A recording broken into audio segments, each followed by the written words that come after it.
نحمده ونصلي على رسوله الكريم أما بعد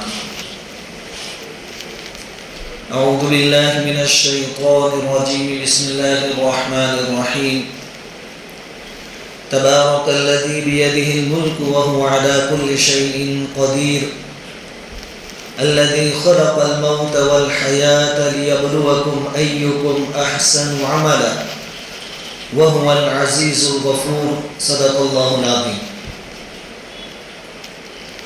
بزرگوں اور پیارے بھائیوں،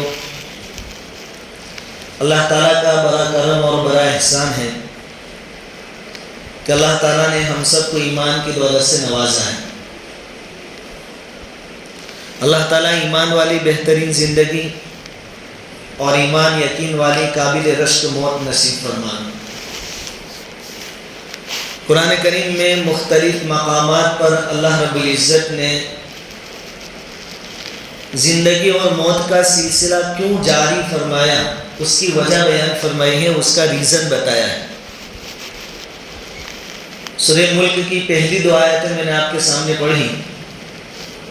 اس میں اللہ رب العزت فرماتے ہیں الذی خلق الموت والحیات، کہ اللہ وہ ذات ہے جس نے موت اور زندگی کو پیدا فرمایا.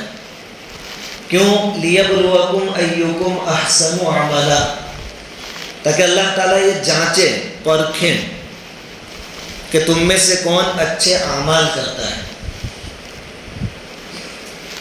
اعمال کے اعتبار سے دیکھنے جاوے تو دو چیزیں ہیں، ایک ہے اچھے اعمال یعنی نیکیاں کرنا، یہ بھی ضروری ہے، اور اس کا دوسرا پہلو ہے گناہوں سے بچنا، برائیوں سے رک جانا، یہ بھی بہت ضروری ہے.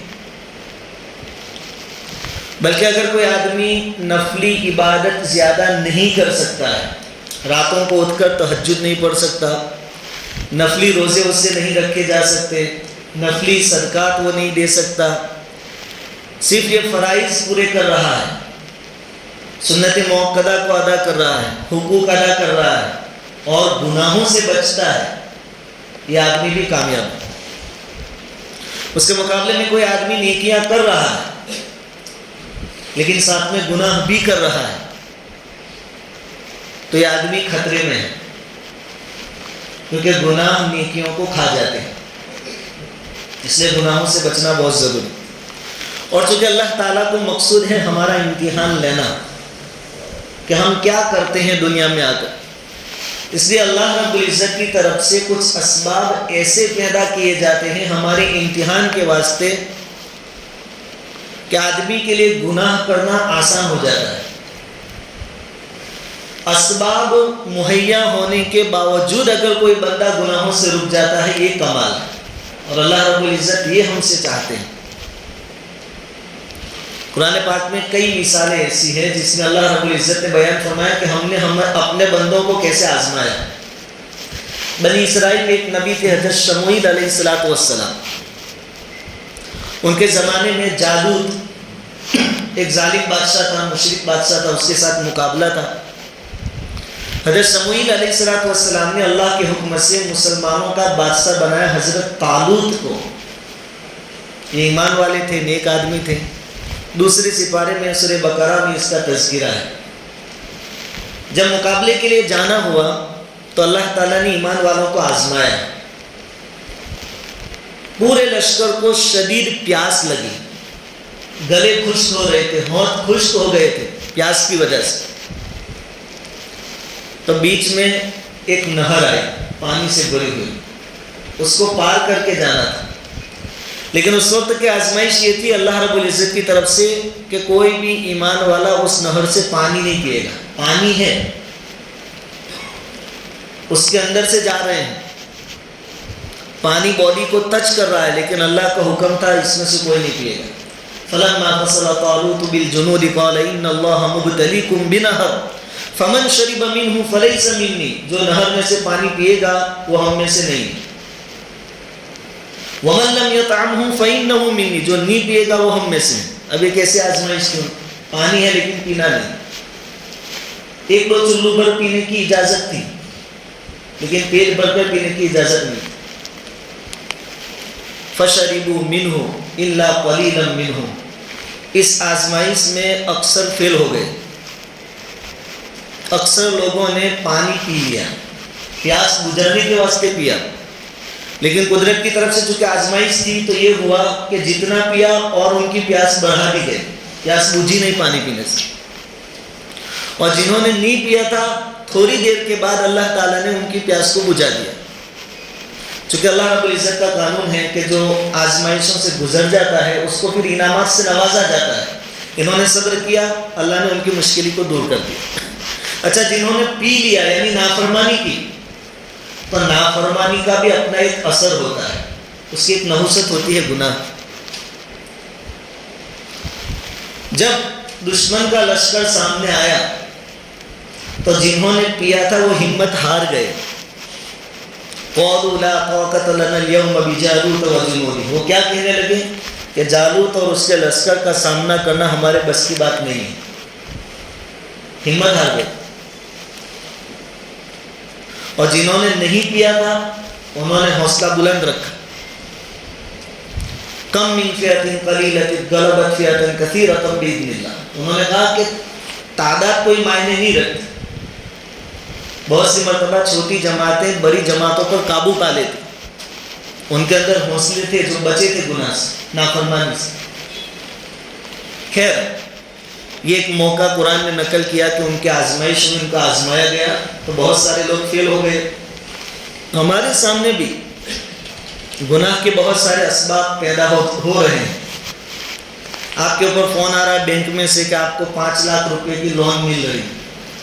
ابھی آپ کی آزمائش ہے، یہ کوئی آپ کی کریڈٹ کا مسئلہ نہیں ہے. آپ اس پر فخر نہیں کریں گے کہ دیکھو میرا اتنا ویلیو ہے کہ سامنے سے فون آ رہے ہیں. یہ اللہ کی طرف سے آپ کی آزمائش، اسباب ہے گناہ کے. اب بچیں گے تو کمال ہے. اسی طرح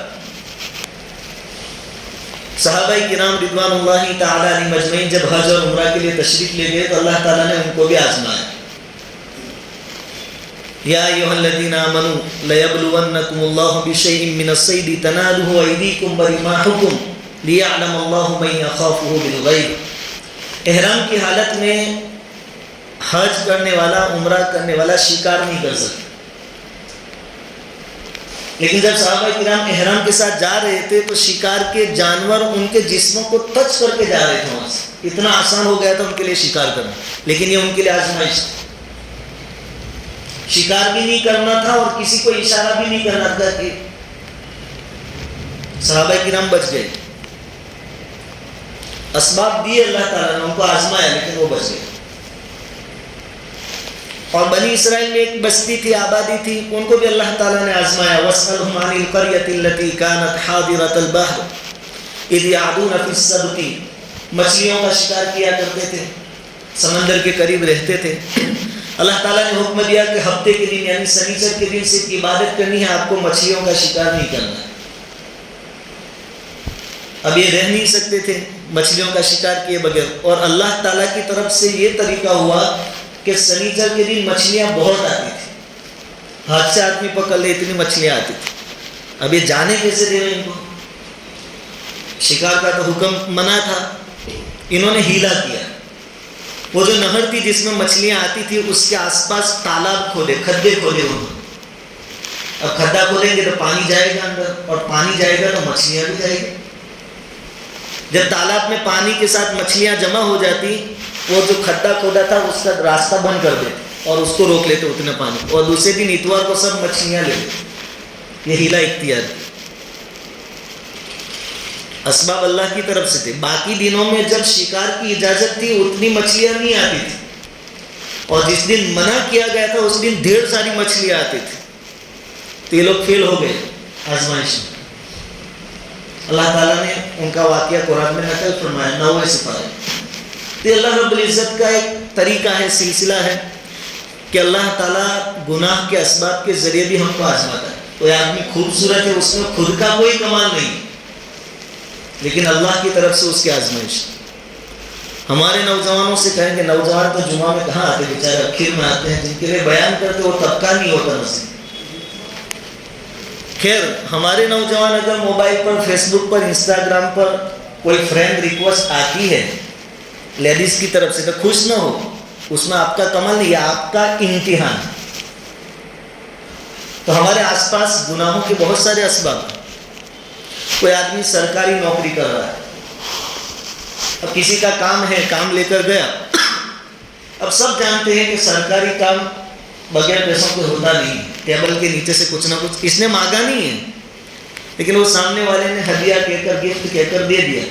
اب یہ آدمی سوچے کہ بھائی ہم تو کھاتے نہیں اور ہم نے مانگا بھی نہیں, یہ تو اس نے گفٹ دیا ہے. تو یہ آدمی آزمائش میں ناکام ہے. بعض صحابہ کرام رضی اللہ عنہم کو حضور صلی اللہ علیہ وسلم زکوٰۃ اور صدقات کا مال وصول کرنے کے واسطے بھیجتے تھے. ایک صحابی رضی اللہ تعالیٰ عنہ جب واپس آئے تو جتنا وصول کر کے آئے تھے سب حضور کے سامنے رکھا کہ زکوٰۃ, یہ صدقات, اور کچھ چیزیں اپنے پاس رکھی. حضور نے پوچھا یہ کیوں؟ کہ یہ تو لوگوں نے مجھے ہدیے میں دی ہے. حضور صلی اللہ علیہ وسلم بڑے ناراض ہوئے, کہا کہ اگر تم اس پوسٹ کے اوپر نہ ہوتے, ٹیکس وصول کرنے والے عہدے پر نہ ہوتے, تو کوئی تم کو ہدیہ دیتا؟ آپ سرکاری آفیسر ہیں, سرکاری آدمی, اس لیے آپ کو ہدیہ ملا, اس کو جمع کرو, بیت المال کے اندر. تو یہ ساری چیزیں ہیں, اللہ تعالیٰ ہم کو آزماتے ہیں, ہمیں اس میں سے بچنا بہت ضروری ہے. حضرت یوسف علیہ السلام سے بھی ان کے سامنے بھی یہ موقع آیا تھا. اچھا, ہم آزمائشوں میں گناہ کے تقاضوں کے وقت بچیں گے کیسے؟ یوسف علیہ السلام کے پاس موقع آیا, عزیز مصر کی بیوی زلیخا نے آپ کو دعوت دی زنا کاری کی. یوسف علیہ السلام نے سب سے پہلے کیا الفاظ کہے؟ ہمارے سامنے بھی گناہ کا جب تقاضا آ رہا تو ہم اس الفاظ کو, یوسف علیہ السلام کی کہی ہوئی باتوں کو سوچے. کیا کہا سب سے پہلے؟ انہ ربی احسن مثوایا. نہیں, میرے رب کے میرے اوپر بہت احسانات ہیں, میں اس کے حکم کے خلاف کیسے کام کر سکتا ہوں؟ کیونکہ یوسف علیہ السلام کو احساس تھا کہ میں تو کنویں میں تھا, کنویں سے تخت تک کس نے پہنچایا؟ مجھے اللہ نے پہنچایا. پھر اس اللہ کی نافرمانی میں کیسے کر سکتا؟ ہم ہمارے گھروں میں لکھواتے ہیں ھذا من فضل ربی, یہ آیت لکھوائے انہ ربی احسن مثوایا, کہ میرے رب کا بڑا احسان ہے کہ یہ مکان بھی اس نے دیا, اب اس مکان میں رہتے ہوئے میں اس کی نافرمانی نہیں کر سکتا. اس آیت کا استحضار ہے. ہمیں سے ہر آدمی اپنی پرانی حالت کو بھی جانتا ہے, ابھی کہاں ہے وہ بھی جانتا ہے. کبھی کھلے پیر چلنے والے لوگ, گھٹنوں کے بل چلنے والے لوگ, آج ہم گاڑیاں لے کر گھومتے ہیں, اللہ کی نعمتیں ہیں کہ نہیں؟ لاکھوں کی تعداد میں لوگ ہسپتالوں میں ہیں, دواخانوں میں, اور ہم گھوم پھر رہے ہیں, ہم عافیت کے ساتھ رہ کر. لاکھوں لوگوں کو کھانا وقت پر نہیں ملتا, ہم کو وقت پر پیٹ بھر کر کھانا مل جاتا ہے. ہم احسانوں کے نیچے ہیں کہ نہیں؟ انہ ربی احسن مثوایا, اس کے ہم پر بڑے احسان ہیں, پھر ہم اس کی نافرمانی کیسے کر سکتے؟ جب گناہ کا تقاضا آئے اس آیت کریمہ کو سوچیں, انہ ربی احسن مثوایا, کہ جس کے ڈھیر سارے انعامات میرے اوپر ہے, احسانات میرے اوپر ہے, میں اس کی نافرمانی نہیں کر سکتا. یوسف علیہ السلام نے سب سے پہلے کام یہ کیا, اللہ کے احسانات کو یاد کرے. مسلمان بنایا, انسان بنایا, اچھے لوگوں کے گھروں میں ہم کو پیدا کیا, چلتا پھرتا رکھا, تندرستی عطا فرمائی, وقت پر پیٹ بھر کر کھانا دے دیتا ہے, ہماری جو خواہشات ہیں وہ پوری کر دیتا ہے. بائک چاہیے بائک آ جاتی ہے, موبائل چاہیے موبائل آ جاتا ہے. پھر انہ ربی احسن مثوایا, پھر ہم اس کی ناشکری کیسے کر سکتے؟ تو ایک کام یوسف علیہ السلام نے یہ کیا کہ نہیں, جس رب کے اتنے احسانات ہیں میں اس کی نافرمانی نہیں کر سکتا. اور گناہ کے تقاضے کے وقت دوسرا جو ضروری کام ہے وہ کہ بندہ ہمت کرے کہ مجھے گناہ نہیں کرنا ہے. ہمت, اگر بندے کی ہمت ہوگی اللہ رب العزت کی طرف سے مدد شامل حال ہو جائے. یوسف علیہ السلام کے سامنے جب تقاضا رکھا گیا, آپ کو بھی معلوم تھا کہ دروازوں پر تالے لگا دیے گئے, محل کے اندر, لیکن آپ نے کیا کیا؟ دروازے کی طرف دوڑ لگائی کہ میں زنا کاری میں مبتلا ہونا نہیں چاہتا. انہوں نے اتنی ہمت دکھائی تو جب دروازے کے پاس پہنچے تالا تھا, لیکن باہر سے اللہ تعالیٰ نے عزیز مصر کو بھیج دیا اور تالے کھول دیے گئے اور یوسف علیہ السلام بچ گئے. وَمَن يَتَّقِ اللَّهَ يَجْعَلْ لَهُ مَخْرَجًا, جو اللہ سے ڈرتا ہے اللہ اس کے لیے راستے کھول دیتا ہے. آدمی ہمت تو کرے گناہ سے بچنے. ہم تو بہت دیلے دالے بہانے, ارے سب جگہ یہی چلتا ہے, رشوت کے بغیر کام نہیں ہوتا, ترقی کیسے کریں گے. پڑھے لکھے لوگ ہم سے بھی اعتراض کرتے ہیں کہ یہ مول صاحب لوگ بات بات میں کہتے ہیں کہ سود حرام ہے, یہ اسکیم حرام ہے, تو ہماری قوم ترقی کیسے کرے؟ ترقی کس کو کہتے ہیں؟ وقت پر کھا رہے ہیں، سب ضرورتیں پوری ہو رہی ہیں، اور کون سی ترقی چاہیے؟ ایسے بحث کرنے والے بھی ہیں، پڑھے لکھے لوگ، بڑے لوگ کہتے ہیں ہر چیز میں ناجائز ناجائز کہو گے تو ہماری قوم آگے کب بڑھے گی، اور کتنا آگے بڑھا ہے۔ یوسف علیہ السلام نے ہمت کی، اللہ تعالیٰ نے راستہ کھولا۔ ایک اور بڑھ کر ہمت کی یوسف علیہ السلام، جب عزیز مصر آ گیا، دودھ پیتے چھوٹے بچے نے گواہی دی کہ یوسف علیہ السلام کا کوئی قصور نہیں، لیکن چونکہ بڑے گھر کی بات تھی اس کو ڈانٹ دیا گیا اور مجرم تو یوسف علیہ السلام کو قرار دیا گیا۔ پھر عورتوں میں یہ بات مشہور ہو گئی، عورتیں عزیز مصر کی بیوی کو تانا دینے لگیں، تو پھر اس نے کیا طریقہ اختیار کیا کہ سب کو دعوت دی، عورتوں کو۔ یوسف علیہ السلام سے کہا کہ تم یہاں سے گزرو، یوسف علیہ السلام گزرے، آپ کے حسن و جمال کو دیکھ کر سب نے اپنے ہاتھ کاٹ لیے۔ اس کے بعد پھر اس عورت نے، عزیز مصر کی عورت نے، بیوی نے یہ کہا کہ اگر یوسف میری ڈیمانڈ پوری نہیں کرے گا تو قید خانے میں ڈال دیا جائے گا، میں جو کہتی ہوں وہ نہیں کرے گا تو قید خانے میں ڈال دیا جائے گا۔ اب ہم ہوئے تو کیا سوچیں کہ میں مجبور ہوں، قید خانے میں جانا ہے۔ یوسف علیہ السلام نے کتنی ہمت کی، کیا دعا کی، قال رب السجن احب الی مما یدعوننی الیہ، کہ الہ جس چیز کی دعوت دے رہی ہیں اس سے تو قید خانہ مجھے زیادہ پسند ہے، قید خانے میں پہنچا دیں، یہ منظور ہے کہ برداشت کر لوں گا قید خانہ، لیکن تیری نافرمانی میں جو ہو رہا، انہ ربی احسن مثوای، جس رب کے اتنے احسانات ہم اس کی نافرمانی نہیں کر سکتے۔ اب ہم سوچیں ہم دن رات کتنی نافرمانیاں کرتے ہیں۔ فجر کی نماز میں لوگ کہاں ہیں؟ سوائے بوڑھے لوگوں کے کون ہے نوجوان؟ کہاں ہے نمازی؟ 150، اس میں 80-90% بوڑھے لوگ۔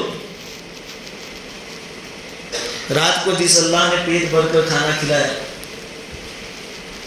اور اتنی نافرمانیوں کے باوجود اس کی نعمتوں کا سلسلہ جاری اور ساری ہے، یہ ہمارے لیے آزمائش، اپنے اندر احساس پیدا کر۔ اور باقی جو لوگ ہیں ان کی ذمہ داری ہے کہ امر بالمعروف اور نہی عن المنکر کرے، کوئی برائی کر رہا ہے اس کو روکے اور ٹوکے، اچھے طریقے کے ساتھ، حکمت کے ساتھ۔ آپڑے سو ہمیں کیا، یہ ہمارا شیوا نہیں ہے۔ امر بالمعروف اور نہی عن المنکر اس امت کی ذمہ داری ہے، اچھے طریقے سے۔ اچھے طریقے کسے کہتے ہیں؟ ایک مثال دے کر اپنی بات ختم کرتا ہوں۔ حضرت حسن اور حضرت حسین رضی اللہ تعالیٰ عنہما مسجد میں موجود تھے اور ایک بوڑھے شخص آئے، بہت بڑی عمر تھی، وضو کر رہے تھے۔ حسن اور حسین رضی اللہ تعالیٰ عنہما دیکھ رہے ہیں کہ غلط طریقے سے بوڑھے میاں وضو کر رہے ہیں، غلط طریقے سے، سنت سے بالکل خلاف۔ اب غلط کام ہو رہا ہو تو ہمارے جیسے تو تھے نہیں کہ چلو جانے دو، وہ جانے، ان کا کام چاہے، کہانی ان کی اصلاح کرنی چاہیے۔ پھر دونوں نے سوچا کہ طریقہ کون سا اپنایا جائے کہ ان کی اصلاح ہو جائے، ان کو برا بھی نہ لگے، انسلٹ بھی نہ ہو، رسوائی بھی نہ ہو، رسپیکٹ کے ساتھ اصلاح ہو جائے۔ تو یہ دونوں وہاں گئے بوڑھے میاں کے پاس اور کہا کہ چاچا دیکھو، ہم دونوں میں وضو میں غلطی ہے، وضو میں کچھ گڑبڑ ہو جاتی ہے، ہم جب دونوں وضو کرتے ہیں تو وضو میں غلطی ہو جاتی ہے، آپ ہمارا وضو دیکھیے اور جو غلطی ہے ہمیں بتا دیجیے۔ بوڑھے میاں تیار ہو گئے، کہا ٹھیک ہے تم چھوٹے ہو چلو دیکھ لیتا ہوں۔ جب انہوں نے وضو کیا سنت کے مطابق تو بوڑھے میاں کو آئیڈیا آ گئی کہ ان دونوں کی کوئی غلطی نہیں ہے، غلطی میری۔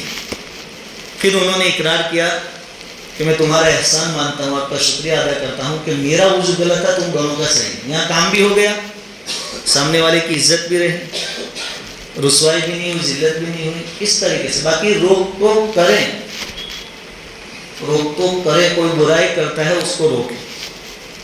بہرحال پوری بات کا خلاصہ یہ ہے کہ دنیا میں ہمیں امتحان کے لیے بھیجا گیا ہے، امتحان ہوگا، ہمارے سامنے گناہ کے اسباب آئیں گے، اس پر ہم خوش نہ ہوں بلکہ فکر میں رہے کہ اللہ کی طرف سے ہماری آزمائش ہے۔